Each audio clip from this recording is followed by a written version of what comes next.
RG Kar medical college হাসপাতালের প্রাক্তন অধ্যক্ষ সন্দীপ ঘোষকে নিয়ে সিজিওতে পৌঁছলো সিবিআই। পিতামাতা হওয়া এখনো কি স্বপ্ন? অ্যাপোলো ফার্টিলিটির সাথে আপনার পিতামাতা হওয়ার স্বপ্ন পূরণ করুন। বিনামূল্যে পরামর্শের জন্য কল করুন 9953922843। মুহূর্তে চিকিৎসককে ধর্ষণ এবং খুনের ঘটনায় জিজ্ঞাসাবাদ চলছে বলে জানা যাচ্ছে। প্রকাশ সিনহা আমাদের প্রতিনিধি আরো বিস্তারিত বলবেন তা নিয়ে। প্রকাশ,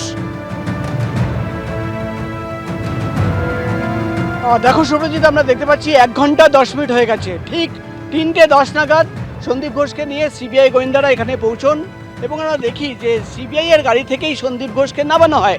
তারপরেই কিন্তু একটা কৌতূহল হয় যে তাকে গ্রেফতার করা হয়েছে কিনা।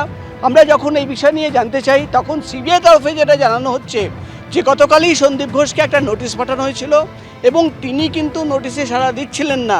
তাই আজকে তাকে ফোন করা হয় যে কেন তিনি সিবিআই দপ্তরে আসছেন না। তিনি যেটা সিবিআই আধিকারিকদের বলেন যে তিনি নিরাপত্তাহীনতায় ভুগছেন এবং তিনি ভয় পাচ্ছেন। তারপরেই কিন্তু সিবিআই গোয়েন্দারা সন্দীপ ঘোষকে বলে যে তুমি সল্টলেকের কাছাকাছি আসো, আমরা সেখানে যাচ্ছি, তোমাকে এই অফিসে নিয়ে আসা হবে।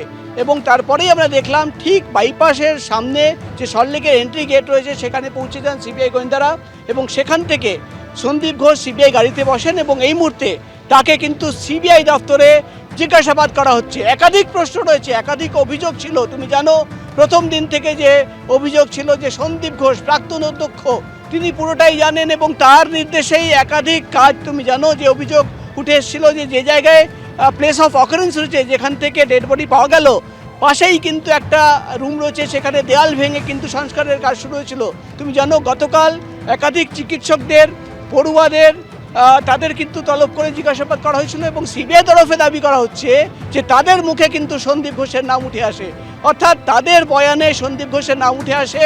এমনকি প্রাথমিকভাবে যেটা সিবিআই তরফে দাবি করা হচ্ছে তারা শুধুমাত্র সেই প্লেস অফ অকারেন্স নয়, তার পাশে যে দেয়াল ভেঙে কাজ, সংস্কারের কাজ চলছিল, তারা যখন তদন্ত শুরু করেন একাধিক ব্যক্তিরা বয়ান দেয় যে সন্দীপ ঘোষের নির্দেশেই কিন্তু সেই কাজ হচ্ছিল এবং তারপরেই কিন্তু তাকে জিজ্ঞাসাবাদের প্রক্রিয়া। পাশাপাশি সেদিন কি হয়েছিল, অর্থাৎ তুমি জানো পরিবারের যে অভিযোগ ছিল যে ফোন করে তাদের বলা হয় যে আত্মহত্যার কথা বলা হয়েছিল, কে ফোন করেছিল, সন্দীপ ঘোষ কীভাবে এই পুরো বিষয়টা ডিল করেছিলেন এবং একাধিক যে অভিযোগ, একাধিক প্রশ্ন রয়েছে, প্রত্যেকটা প্রশ্নের উত্তর জানার জন্যই কিন্তু সন্দীপ ঘোষকে এই মুহূর্তে জিজ্ঞাসাবাদ করা হচ্ছে। আমরা প্রশ্ন করেছিলাম তাকে কি তাহলে গ্রেফতার করা হলো?